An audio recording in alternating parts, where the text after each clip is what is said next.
Assalamualaikum warahmatullahi wabarakatuh. Halo semuanya, perkenalkan nama saya Dewi Liati dengan NIM 220719 dari kelas RA5 Prodi Manajemen. Di sini saya ingin meresu materi yang sudah saya pelajari sebagai bentuk pengganti UTS dengan dosen pengampu Bapak Abdul Wahid Al-Farisi, SEMM, CPM. Baik, langsung saja. Materi yang pertama yaitu sikap dan kepuasan kerja. Sikap kerja adalah sikap mental terhadap pekerjaan yang mencerminkan keinginan dan keterlibatan. Hal ini mencakup kejujuran, kedisiplinan, dan semangat dalam menjalankan tugas. Sikap mempunyai 3 komponen utama, yaitu kognitif, afektif, dan perilaku. Sikap memengaruhi perilaku, di mana sikap mempunyai hubungan sebab akibat dengan perilaku, yaitu sikap yang dimiliki individu menentukan apa yang akan mereka lakukan selanjutnya. Lalu selanjutnya ada kepuasan kerja. Kepuasan kerja adalah perasaan positif tentang pekerjaan yang merupakan hasil dari evaluasi selama bekerja. Untuk mengukurnya dilakukan dengan 2 pendekatan, yaitu pendekatan penilaian tunggal, di mana pendekatan ini hanya meminta individu menjawab satu pertanyaan mengenai kepuasan kerja dengan skala angka, dan pendekatan dengan nilai penyajian akhir, di mana mengidentifikasi elemen-elemen dalam suatu pekerjaan dan menanyakan perasaan karyawan tentang setiap pekerjaannya. Pentingnya kepuasan karyawan. Kepuasan karyawan sangat penting bagi karyawan untuk tetap bahagia dan juga memberikan level terbaik mereka. Karyawan yang puas adalah mereka yang sangat loyal terhadap organisasi mereka dan berpegang teguh pada itu, bahkan dalam skenario terburuk. Mereka tidak bekerja karena paksaan apapun, tetapi karena mereka bermimpi membawa organisasi mereka ke tingkat yang baru. Karyawan harus bersemangat terhadap pekerjaan mereka, dan gairah datang hanya ketika karyawan puas dengan pekerjaan dan organisasi mereka secara keseluruhan. Manfaat kepuasan karyawan. Manfaat dari kepuasan karyawan adalah bahwa individu hampir tidak berpikir untuk meninggalkan pekerjaan mereka saat ini. Kepuasan karyawan dengan cara sangat penting untuk retensi karyawan. Organisasi perlu mempertahankan karyawan yang layak dan berbakat untuk pertumbuhan jangka panjang dan kesuksesan yang terjamin. Jika orang meninggalkan Anda begitu saja setelah dilatih, percayalah, organisasi Anda akan berada dalam kekacauan besar. Setuju Anda dapat merekrut individu baru, tetapi tidak ada yang dapat menyangkal pentingnya profesional yang berpengalaman. Sangat penting bagi organisasi untuk memiliki orang-orang berpengalaman yang dapat membimbing mahasiswa baru atau individu yang baru saja bergabung. Materi yang kedua yaitu konsep motivasi.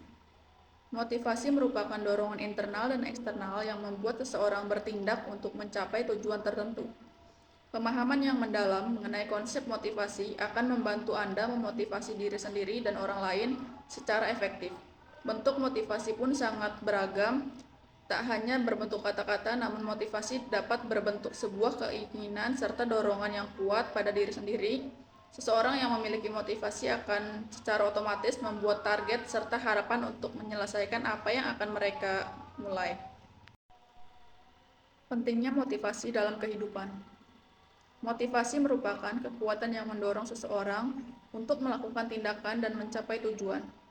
Dalam kehidupan sehari-hari, motivasi sangat penting karena kita tetap bersemangat, produktif, dan berusaha menjadi yang lebih baik. Dengan motivasi yang kuat, kita dapat mengatasi tantangan, mengatasi rasa malas, dan terus berusaha mencapai cita-cita. Motivasi juga membantu kita untuk tetap fokus, mengelola emosi, dan membuat keputusan-keputusan yang tepat. Motivasi sangat penting dalam lingkungan kerja. Karyawan yang termotivasi akan bekerja dengan lebih produktif, kreatif, dan berkomitmen terhadap tujuan organisasi. Motivasi dapat berasal dari dalam diri karyawan, yaitu motivasi intrinsik atau dari luar, motivasi ekstrinsik. Faktor-faktor yang mempengaruhi motivasi kerja karyawan antara lain: yang pertama ada sistem penghargaan, kedua iklim organisasi, ketiga hubungan dengan atasan dan rekan kerja, lalu yang terakhir ada peluang untuk berkembang secara profesional. Materi yang ketiga yaitu memahami kerja tim.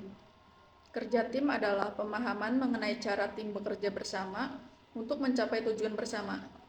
Ini melibatkan kolaborasi, komunikasi yang efektif, dan memahami peran masing-masing anggota tim. Pemahaman akan kerja tim juga mencakup keselarasan visi misi organisasi, agar setiap langkah tim berkontribusi pada pencapaian tujuan organisasi secara keseluruhan. Manfaat pemahaman yang ada jelas terhadap misi organisasi. Pemahaman yang jelas terhadap target capaian tim adalah kunci keberhasilan. Hal ini memastikan bahwa setiap anggota tim memiliki pemahaman yang sama dan bekerja menuju tujuan bersama. Dengan pemahaman yang jelas, visi misi organisasi dapat diimplementasikan dengan efektif. Pemahaman yang sama pula memastikan bahwa setiap langkah yang diambil oleh tim mendukung pencapaian tujuan bersama. Ini menciptakan sinergi dalam tim, memperkuat kesatuan tim. Contoh target capaian kerja. Pemahaman yang mendalam terhadap tujuan tim meningkatkan koordinasi, produktivitas, dan motivasi dalam mencapai hasil kerja yang diharapkan.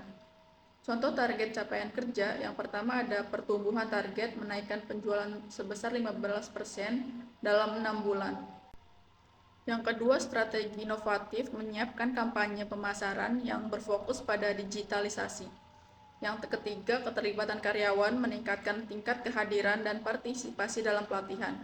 Yang keempat, efisiensi operasional mengurangi biaya produksi sebesar 10% dengan penerapan metodologi Lean.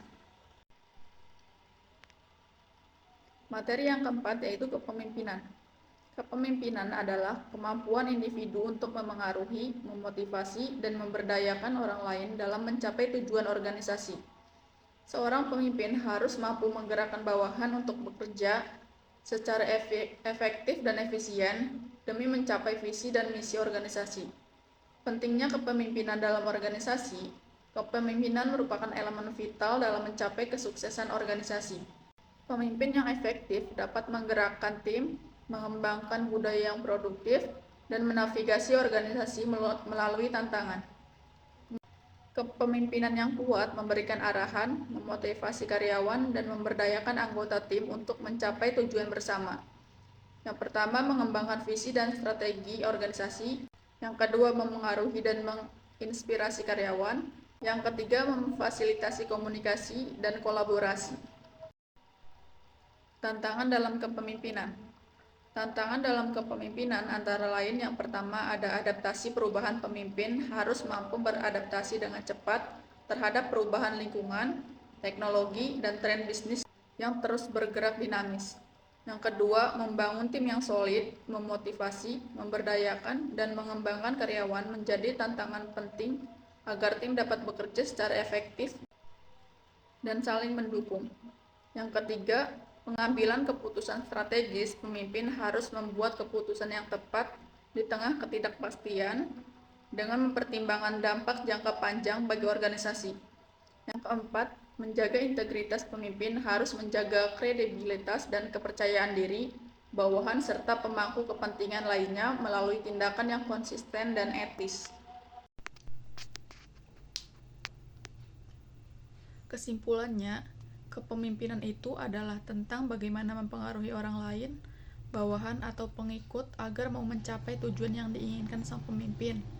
Dalam ilmu manajemen, pada umumnya dikenal 3 model kepemimpinan. Pada umumnya, ketiga model kepemimpinan ini sering kita lihat pada diri pada leader dalam praktek sehari-hari dalam memanage kantor atau perusahaan. Masing-masing model mempunyai warna tersendiri.